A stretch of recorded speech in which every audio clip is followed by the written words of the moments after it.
செங்கல்பட்டு மாவட்டத்தில் கடுமையான பனிமூட்டம் நிலவுவதால் வாகன ஓட்டிகள் முகப்பு விளக்குகளை எரியவிட்டபடி மெதுவாக சென்றனர்.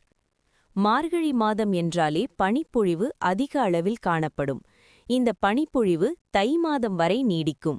அந்த வகையில் செங்கல்பட்டு மாவட்டத்தில் கடுமையான பனிப்பொழிவு நிலவுவதால் வாகன ஓட்டிகள் முகப்பு விளக்குகளை எரியவிட்டபடி மெதுவாக சென்றனர்.